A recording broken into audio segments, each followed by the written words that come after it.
पुराने घर का भूत। पुराना घर एक पहाड़ी पर खड़ा था, जहाँ से शहर दिखता था।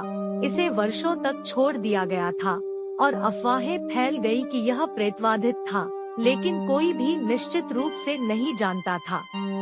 एक दिन लिली नाम की एक छोटी लड़की अपने परिवार के साथ शहर चली गई। लिली एक जिज्ञासु और साहसी लड़की थी और वह पुराने घर से आकर्षित थी। वह अक्सर पहाड़ी तक घूमती रहती थी और उसे घूरती रहती थी और सोचती थी कि इसमें क्या रहस्य छिपा है। एक दिन लिली ने घर का पता लगाने का फैसला किया।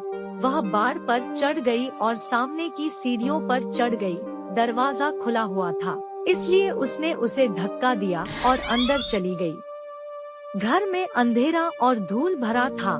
लिली दीवारों की दरारों से हवा की सीटी सुन सकती थी। उसने एक गहरी सांस ली और खोजबीन शुरू कर दी। वह एक कमरे से दूसरे कमरे में घूमती रही। उसके कदमों की आवाज सन्नाटे में गूंजती रही। उसने हर जगह फीका वॉलपेपर, उखड़ता हुआ पेंट और मकड़ी के जाले देखे। एक कमरे में उसे पुरानी किताबों का ढेर मिला। उसने एक उठाया और खोला। पन्ने पीले और भुरभुरे थे और स्याही फीकी थी, लेकिन लिली अभी भी शब्द समझ सकती थी। किताब एक डायरी थी। यह एक छोटी लड़की की थी जो कई साल पहले घर में रहती थी। लड़की का नाम एमिली था। लिली ने मंत्रमुग्ध होकर डायरी पढ़ी। एमिली ने घर में अपने जीवन, अपने दोस्तों और अपने परिवार के बारे में लिखा था। उसने एक अजीब भूत के बारे में भी लिखा था जिसे उसने देखा था। एमिली ने लिखा था कि भूत एक महिला थी। उसने सफेद पोशाक पहनी हुई थी और उसके लंबे लहराते बाल थे। एमिली ने कहा था कि भूत दयालु था, लेकिन वह दुखी और अकेली भी थी।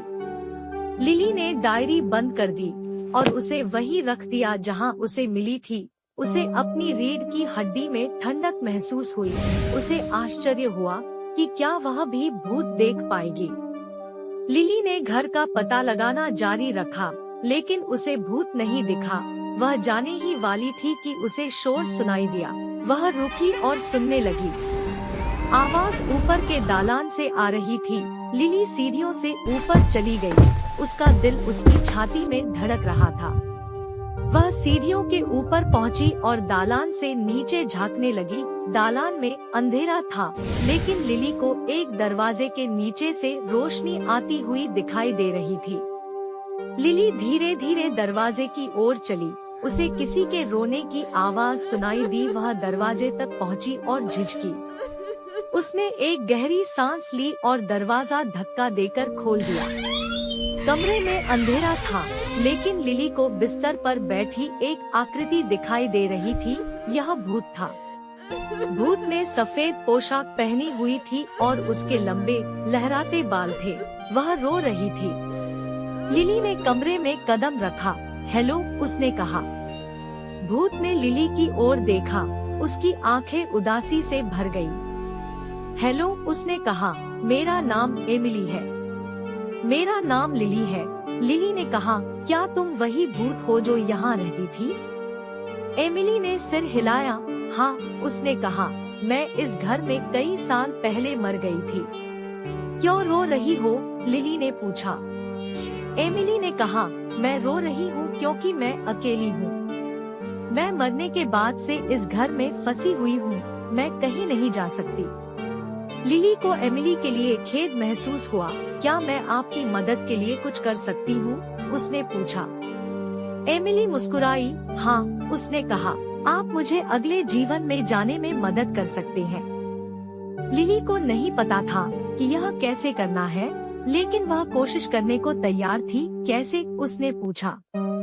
एमिली ने कहा, आपको मेरी पुरानी डायरी ढूंढनी होगी और उसे जोर से पढ़ना होगा। डायरी के शब्द मुझे आगे बढ़ने में मदद करेंगे। लिली ने सिर हिलाया। मुझे आपकी डायरी मिल जाएगी, उसने कहा। लिली वापस नीचे की ओर भागी और उसे वह डायरी मिली जहां उसने उसे छोड़ा था। वह इसे वापस ऊपर एमिली के कमरे में ले गई। लिली एमिली के बगल में बिस्तर पर बैठ गई और डायरी खोली। वह जोर जोर से पढ़ने लगी। जब लिली पढ़ रही थी तो एमिली ने ध्यान से सुना। उसके आंसू बहने बंद हो गए और उसका चेहरा शांत हो गया। जब लिली ने पढ़ना समाप्त किया तो एमिली मुस्कुराई। धन्यवाद, उसने कहा, आपने मुझे पार करने में मदद की है। एमिली का शरीर फीका पड़ने लगा। लिली ने देखा जैसे वह पतली हवा में गायब हो गई। लिली खड़ी हुई और डायरी बंद कर दी। एमिली को जाते देख उसे दुख हुआ, लेकिन उसे खुशी भी थी कि वह उसकी मदद करने में सक्षम थी। लिली घर से निकल गई और वापस पहाड़ी से नीचे चलने लगी। उसने पीछे मुड़कर नहीं देखा। वह जानती थी कि पुराना घर अब प्रेतवाधित नहीं है। आखिरकार एमिली को शांति मिल गई। नमस्कार वर्ल्ड नेचर के दर्शकों, इस कहानी को देखने के लिए धन्यवाद। मुझे उम्मीद है कि आपको यह कहानी पसंद आई होगी।